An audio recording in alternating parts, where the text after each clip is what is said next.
Tell them how old you are. 2. Give them a kiss. What's your name? What's your name? Becca. What's your whole name? Becca 7. Is it Rebecca what? Rebecca Bowen? Rebecca Bowen Tyler.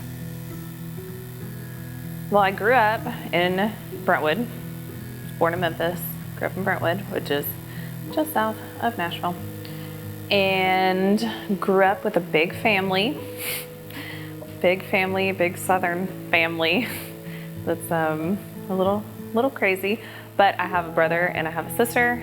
Allie is 3 years younger than me and Logan's 5 years younger than me, and I consider my childhood to be very happy. Family has always been the most important thing in my life, being really close to them and visiting them and spending time with them at holidays, because my dad passed away in 1999, so family becomes even more important, I guess. I'm sure my sister is in a lot of videos, and my sister and I were really close growing up because she's 3 years younger than me. Yay!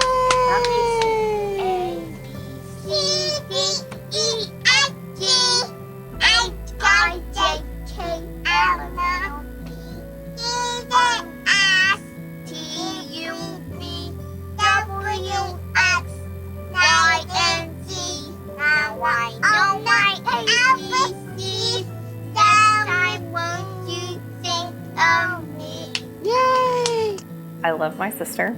She marches to the rhythm of her own drum, 100%. Do you have a party today at school, Allison? Allie? Allie? Do you have a party today at school? I'm sure that there are lots of points at which I'm being really obnoxious and sticking my face in the camera, being like, look at me, hi. Mommy, take a picture of me. We always used to say hi camera when the camera comes on, because my dad recorded us constantly. I mean, there are just volumes and volumes.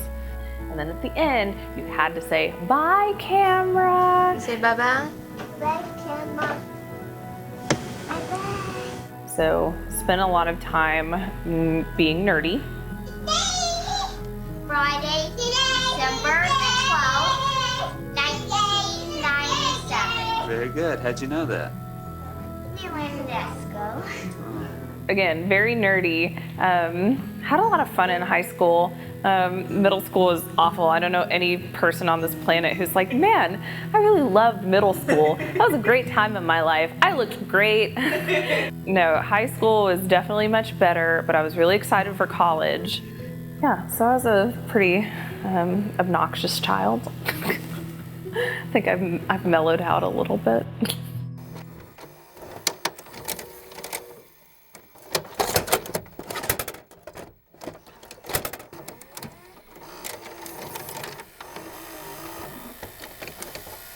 Nathan, look at the camera. You know what you can do is you can turn this around this way so you can see what it's pointing. Oh. Hello. Hello. So when I was a kid, it was a very sort of different environment. I think it was, we called it the mountain. It was on this mountain overlooking the Sequatchie Valley, and it was very rural. We were out in the woods, and my twin sister and I were homeschooled, and our only outlet was sort of music, but in general we were sort of very secluded. God's got an army marching through the land. Deliverance is their song, with healing in their hands. Everlasting joy and gladness in their hearts. And in this army I've got a part. I think there are a lot of different versions of me as a kid. I think, like at home, you know, there were the times where Nicole, my sister, and I be running around like crazy people, and you know, we really enjoyed toting around the VHS camera, you know, and making movies and running around in the woods and that sort of thing. And I think both of us probably got more shy as we got older. And you know, when you become a teenager, you become a little bit more shy and don't do quite as much of that. And then also sort of, I think I was always probably a shy kid in public. You know, I remember when I was, you know, even when I was young and super energetic and rambunctious, I remember I was obsessed with dogs. I desperately wanted a dog, always. And I think Becca and I are currently looking for a dog to adopt, so hopefully that dream will come true soon. I had exactly 126 plastic dinosaurs from the dollar store. And yeah, I think that's, I definitely mirrored my dad a lot as a kid, because he was, when I was maybe for a few years in elementary school, he was a stay-at-home dad. So there was a lot of, I think, mirroring that happened. I remember him being really, and still is, really fun, just a fun person to hang out with and be around. And I, you know, as a kid and now, really looked and look up to him a lot. So there's a lot of you know, conscious sort of mimicking, and I think there's probably a lot of unconscious mimicking that happens too, actually. I think the greatest story with Nathan and I has to be when we got engaged. It was in Asheville, North Carolina. This was last year in March, and I had booked this Airbnb and I had everything all planned out. And we get there, and instead of a tiny house, it's actually a converted ice cream truck. It's cool on the inside. So after we saw that it was a linen truck, we were a little concerned, but let's just say extremely rustic. It was this converted ice cream truck, and we ended up staying there, and then we went out on a hike, and I had the ring in my pocket, and I was worried she was gonna see it because I was wearing gym shorts because we were on a hike. So he proposed. We were in the Blue Ridge Mountains in North Carolina, above the Blue Ridge Parkway. So he'd been kind of dropping hints, like watching me put on rings at the Biltmore. That was very sneaky of him. I was completely oblivious to this though. And we were on a hike in the Blue Ridge Mountains, and he had the ring in his pocket. But the way we hike, I'm short and he's a head taller than me. So I hike in the front and he hikes behind me so he can see over my head and we can both see the trail. So I was sort of walking weird, like to angle away from her so she wouldn't see it in my pocket. And so I did not notice the giant ring box in his gym shorts. So we get to this beautiful overlook. He's been really weird at this point. He keeps asking me, is this the overlook? Is this the main overlook? Is this the big one? Is this the big overlook? And I'm kind of like, babe, they're all overlooks. We're on a hiking trip. Like, you're gonna see a lot of overlooks. And so we had stopped to rest. We had just climbed up this big mountain. We're all sweaty and gross. And we sit down on this rock. It's beautiful. We're just enjoying the scenery. And he turns to me. And you know, it all went pretty much according to plan, except I forgot literally every word of my engagement speech. I couldn't remember anything. And I think I said something really stupid. I can't remember what it was, but it was just like nonsense words coming out. And he goes, I've been thinking about you a lot lately. Like, well, I hope so. We're on this like romantic vacation together for the weekend. I hope you've been thinking about me. And I honestly don't remember what he really said after that, because he made me stand up and then got down on one knee. He doesn't remember what he said either. He said that he had this whole speech in his head and it immediately flew right out of his head, which is how we got the phrase, I've been thinking about you a lot lately. And I burst into tears. I may have had a mild panic attack because I was so excited. And my favorite thing about the proposal is that it was so him. He's he's a romantic at heart, and he was so nervous. He doesn't have the machismo really that can kind of be obnoxious. He's just very comfortable in who he is, and his proposal was definitely him. But that night we got back to this ice cream truck tiny house. I had gone to bed. We were exhausted. We had been hiking, the excitement of getting engaged, all that. And I'm dead asleep, but something in like the force, there was a disturbance in the force. I don't know what happened, but I just sat up in bed and I just knew in my heart that there was bad weather. I'm terrified of tornadoes, storms. I've always been terrified. That's a whole other story. So I just sat up in bed and I was like, check the weather. So Becca's terrified of tornadoes, and a storm came through that night. Suddenly she bolted up out of bed and said, are you looking at the weather? And I was. And I said, it's fine, there's nothing wrong, there's nothing, it's just rain. As soon as I said that, I get out of bed and I run to the window and I'm looking out. Nathan's trying to, he tries to be the calm one in these situations. And he's like, oh, it's just a little thunderstorm. There's a line coming through, but it won't be that bad. It'll be fine. A bunch of hail started hitting the top of this tin roof ice cream truck. In a linen truck, it sounds like grapefruit-sized hail, even though it's pea-size. I'm in full-blown panic mode. So I attempted to drag Nathan underneath the bed in this linen truck that had been converted into a tiny home. And he didn't fit, but I was gonna make him fit under that bed. And he definitely refused to get under. He's like, I'm not getting under that bed. I was like, we're gonna die. We just got engaged. We're gonna die in a linen truck. Obviously we were fine. Needless to say, she was terrified, but it was fine. We got through it, but it was the engagement went to plan in that she said yes, but there were so many funny things that happened in that weekend. It was crazy. But Nathan loves telling that story of the time I tried to drag his 6'1" body underneath a bed in a refurbished linen truck.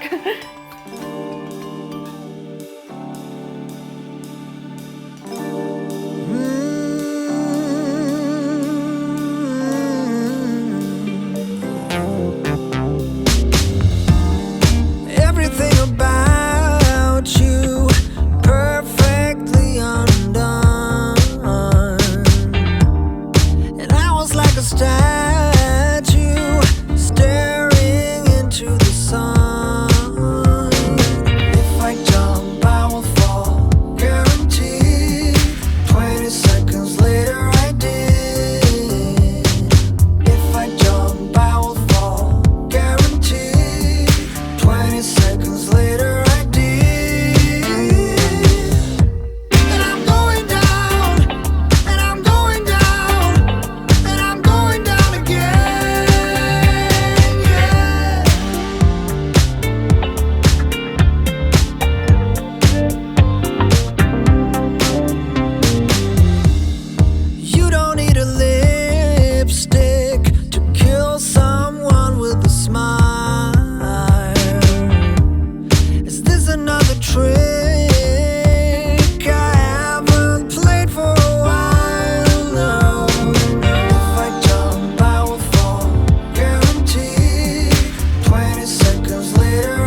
We picked the church that we're getting married at because it's where my parents got married. They got married there on December 28th, 1985. At about 6 months before we got engaged, we were in the area, but we were driving through Livingston. She said, "Oh, here, let me show you this place." So we went there and we went to this church. And she said, this is where my parents got married. We walked around and we stayed there sort of a little longer than we would maybe normally stay at a church. And that was, I think, partially because it was significant to the family. And it was snowing. It was really important to me to somehow put in an element of my dad. I don't want the whole wedding to be about like a cloud's hanging over that he's not here. What do you think about this whole wedding? Oh, this whole wedding, it's nice. I'm enjoying myself. Do you think it'll last 100 years? Oh, definitely. So that's kind of my way to make sure that he's there.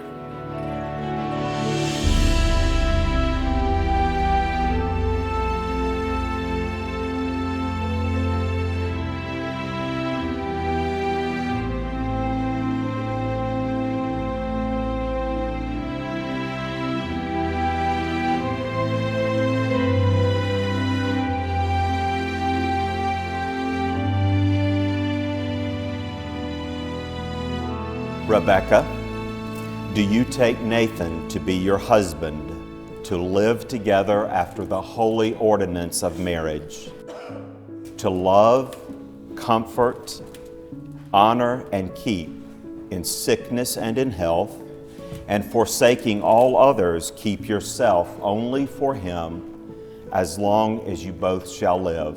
I do.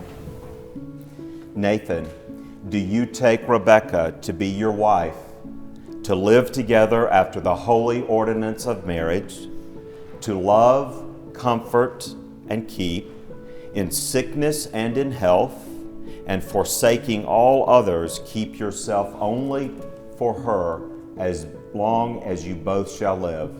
I do. Who gives this woman to be this man's wife? Her mother and I. Thank you. It's really important to her, and it's really important to the whole family. This is a place that has a lot of significance for, I think, a lot of the people who are going to be there, like Bob, who's marrying us, and a lot of the people there who were very close with her dad. And it really feels, I think, to both of us like a real coming together, or sort of coming back and revisiting this place and this really special place, and doing something special there again.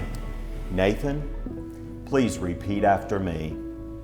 I, Nathan Matthew Groot, take you, Rebecca Bowen Sadler, to be my wife. I, Nathan Matthew Groot, take you, Rebecca Bowen Sadler, to be my wife. To have and to hold from this day forward. To have and to hold from this day forward. For better or worse, for richer or poorer. For better or worse, for richer or poorer. In sickness and in health. In sickness and in health. To love and to cherish till death do us part.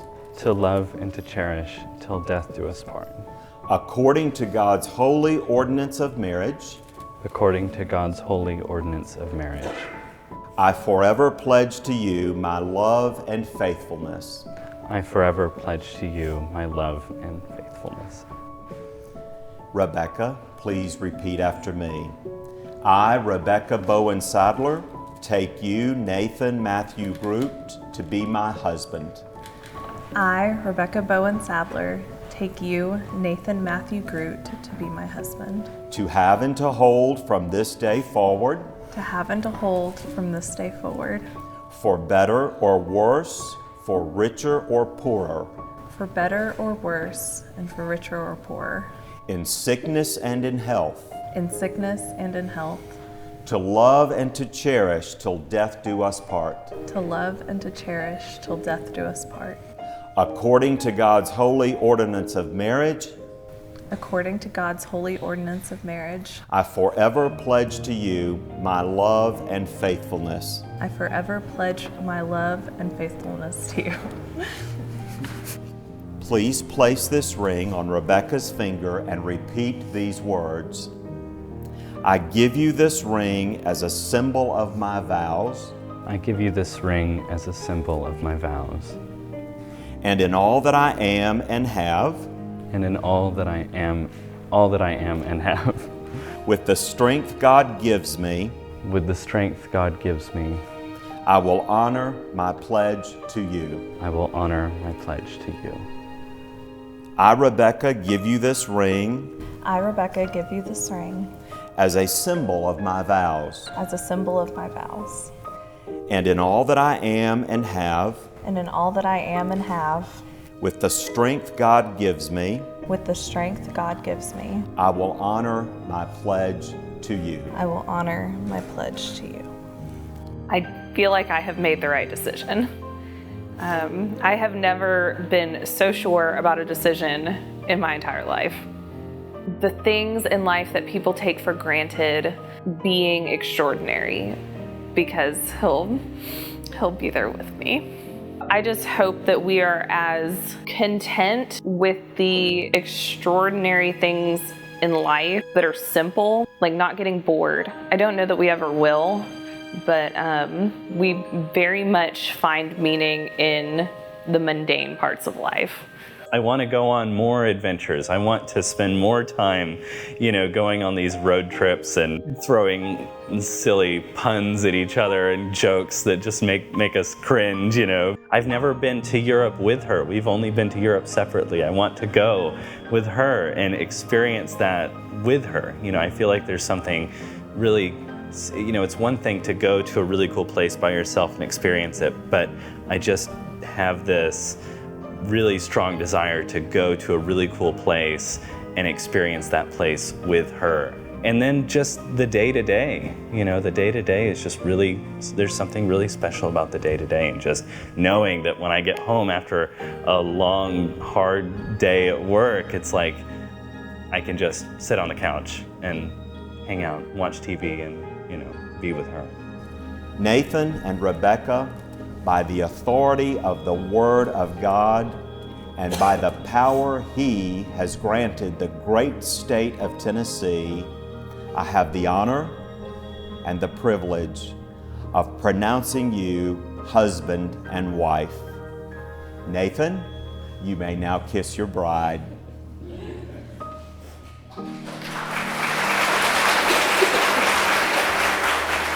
Ladies and gentlemen, Mr. and Mrs. Nathan Matthew Groot. After Bob says, starts the recessional and we walk down the aisle and leave the church, I think it's, for me at least, I think it feels like a real start. Like, here we go. Here's we're taking off on this adventure. Here, this is a it's not really chapter 1, but it's a new chapter.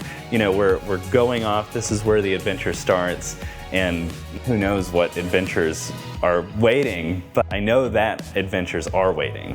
I think I'll just be really excited, really happy that we did, as Nathan says, we did the thing to get the stuff. I'm very specific. I will feel, just an overwhelming sense of being satisfied with life. Like, I found the person that I want to spend the rest of my life with. Yeah, I will feel satisfied knowing that I have found the person that I'm meant to be with. I snatched that up before anybody else could. He is a catch. So being with the person you love, I'll be very satisfied. From the moment I proposed to her in Asheville, North Carolina last year, to, a couple weeks before the wedding when we're doing all the planning, to tonight and tomorrow, I feel like, there's just, we click. We're a match. We're partners in crime and adventures and everything. I feel like it's perfect is such a sort of a word that's hard to pin down. But if there is a place to use perfect, I think it's for this. Our future together looks like happiness. Looks like us waking up to the person that you love every single morning and feeling happy that you are next to someone that you love, regardless of whether or not you're exactly like thrilled with them in that moment, but just getting to wake up next to the love of your life every day. And out of 7.5 billion people on the planet, we managed to run into each other at a Christmas party, hit it off. I think that's, I don't know that I necessarily believe in fate, but I think we're pretty lucky. I remember when we first started dating, we took this sort of love languages test. I think a lot of people take that. But we took this test and tried to figure out, like, okay, do we have the same love language? And our main common one was quality time spent together. And I think that's one of the most important parts, is that, at the end of the day, we spend quality time. On a long weekend, we go somewhere and spend quality time doing something we both enjoy together. And I think that's probably one of the most important similarities.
So for the first dance, the song that we picked was Stand By Me, but the version by Florence and the Machine. And it just really feels like that song is a bookend for our relationship. It feels like, it was right at the beginning. The first song I ever said, hey, listen, I listen to this song.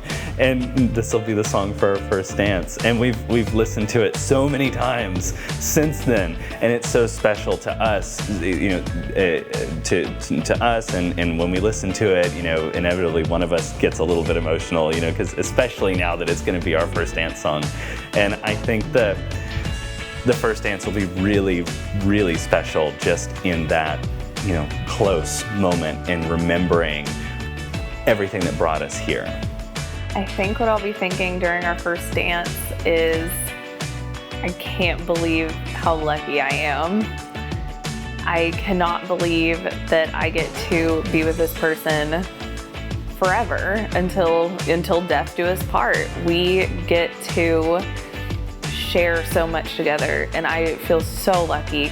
We could have just said, it's too complicated, you're graduating, we're both graduating, we'll end it. But I think it was something so special and so strong that it lasted all of the stuff that could have gone wrong. So luck, I think, lucky is how I think I'll be feeling when I'm dancing in the arms of my brand new husband. I'm just excited. The walls are gonna tumble down. You'll be happier without them around. And the music that we play is gonna make a sound that's strong enough to lift us off the ground. I'm telling you, everyone needs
Why'd you have to go and drive me so crazy? Now I'm feeling lost without you, and I just can't be without you, baby. Want you all night long, want you all night long.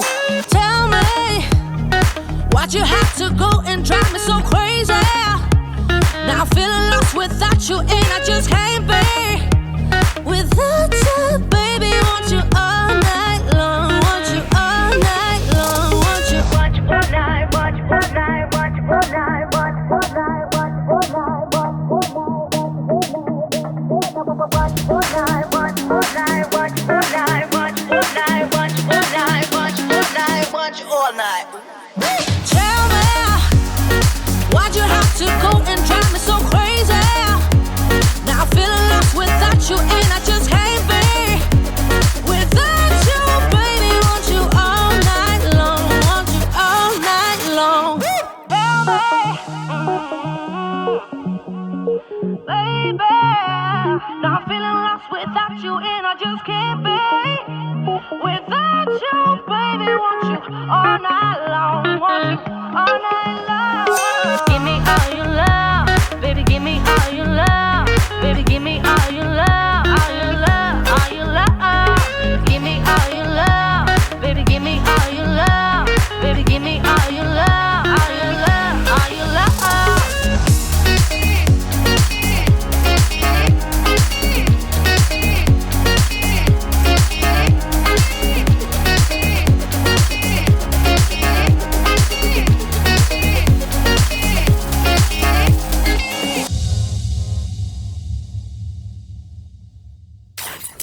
So in front of you are arguably your three closest friends. Arguably, of course. Yeah. I was just trying to. So are your three closest friends probably in the entire world? Oh, yeah. How did it make you feel when you brought her to us? Oh, my God. For the first time. So when Becca came to meet you guys for the first time, my three closest friends for the first time, I was, so I had, let's just say I didn't have a great track record of that at that point. So I was worried. I was thinking, okay, is my judgment actually like really, really, really bad?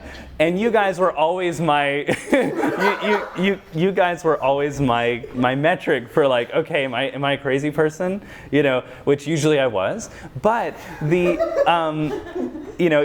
Becca came out with us. I can't remember where we went. Probably House of Thai or something, but or Rice Time or something. But we all went out, and afterwards, you guys pulled me aside and were like, "Listen, she's great. She's great." And I was like, oh, thank God, I can like, I can move on now, because it felt like a test. I think it was a test, and it felt like, okay, I can trust myself now that the three people I trust more than anyone else on the planet said, you made the right choice.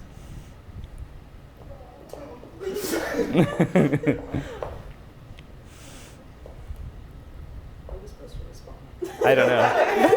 We talked now. It's like, liar. That's not how it happened at all. Yeah, you would like pretend like you were hanging out with someone. I have plans. Okay, so. You play the viola. What are your plans? You have no life outside of this building. What are you doing? I was worried. I was nervous. But I think it's really cool though that like she was like that special to you, right? And like you kept her that close to your heart that you were so worried about. I was worried it was all. We were like, yeah, duh. Are you keeping this a secret? I couldn't. Yeah, I should have known. I was just. I should have known, but I was nervous. I thought like, oh God, what if my judgment's like way off? What if she's crazy?